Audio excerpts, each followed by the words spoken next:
কবিতা পাঠের সময় এখন। আমরা কবিতা পাঠে ছিলাম, আমরা কবিতা পাঠে আছি এবং আমরা কবিতা পাঠে থাকব। পত্রিকা থেকে কবিতা পাঠ এই পর্বে সাগ্নিক এই নামের একটি পত্রিকা, ৩৩ বর্ষ, উৎসব সংখ্যা ১৪২৫। এখান থেকে এই পত্রিকার সম্পাদক, জনৈক সম্পাদক, ৩জন সম্পাদক আছেন এই পত্রিকায়। তার মধ্যে অন্যতম সম্পাদক শাকনিক দেবের একগুচ্ছ কবিতা পড়ব। শাকনিক দেব, তার একগুচ্ছ কবিতা। প্রথম কবিতা গোপন ইচ্ছেটা। গোপন ইচ্ছেটা আর তোমার স্বপ্নের দেওয়া জীবনের মুদ্রাগুলো আজ আমি খুঁজে পেয়েছি। গোপন ইচ্ছেটা আর তোমার স্বপ্নের দেওয়া জীবনের মুদ্রাগুলো আজ আমি খুঁজে পেয়েছি। তোমার নির্দেশ, তুমিই করিয়ে নিলে কোন মায়ামন্ত্র কলা কৌশলে। আমি কি সত্যই পাপমুক্ত, তোমাকে ধরেছি বুকের মাঝে। আমার ১০ আঙুলে চলেছি তোমার সঙ্গে জলধারা, শঙ্খধ্বনি আর নাম সংকীর্তনের গানে। আমি কি সত্যই পাপমুক্ত, তোমাকে ধরেছি বুকের মাঝে। আমার ১০ আঙুলে চলেছি তোমার সঙ্গে জলধারা, শঙ্খধ্বনি আর নাম কীর্তনের গানে। পরের কবিতা যদি ফিরে না আসি।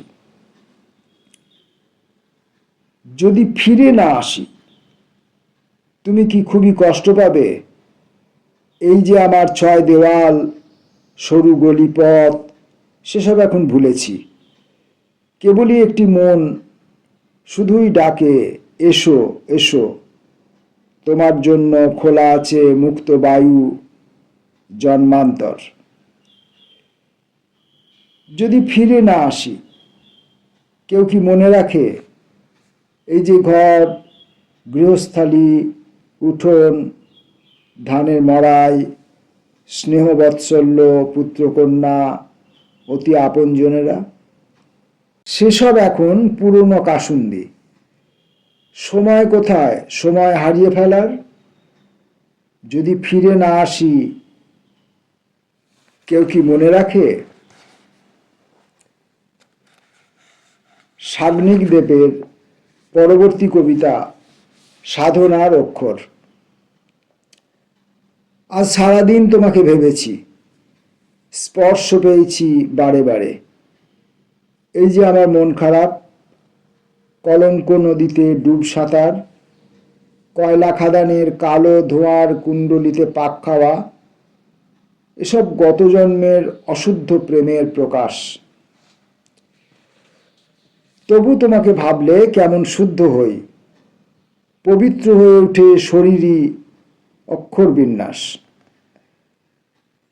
আজ বড় মন খারাপ, আজ বড় তাচ্ছিল্য, তাই বারে বারে এসেছো তুমি।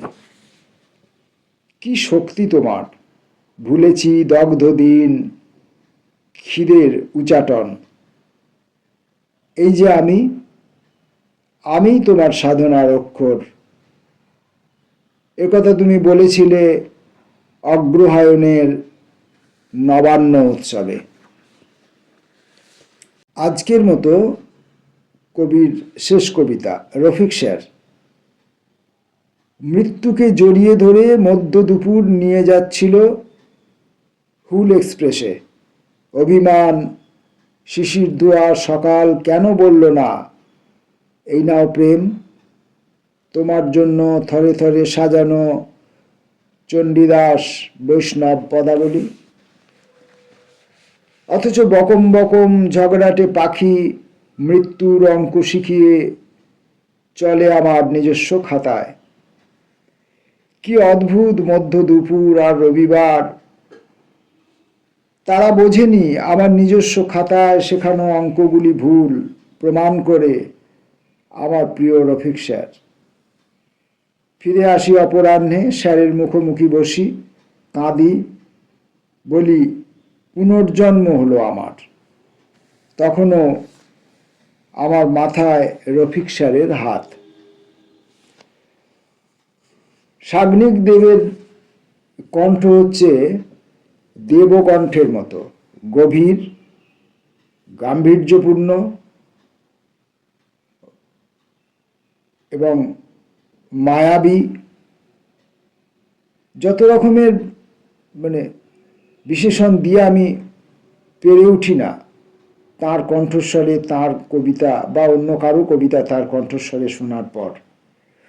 তো তেমন একজন মানুষের কবিতা, তেমন একজন কবির কবিতা আমার মতো একজন অশিক্ষিত অদীক্ষিত মানুষ পড়ছে, হোঁচট খেয়ে খেয়ে পড়া, অশুদ্ধভাবে পড়া, অশিক্ষিত জিহ্বার স্পর্ধিত উচ্চারণ আমার। তাই কবির কাছে ক্ষমা চাওয়া, ক্ষমা চেয়ে নেওয়া অনিবার্য হয়ে ওঠে। কবি, আপনি আমার এই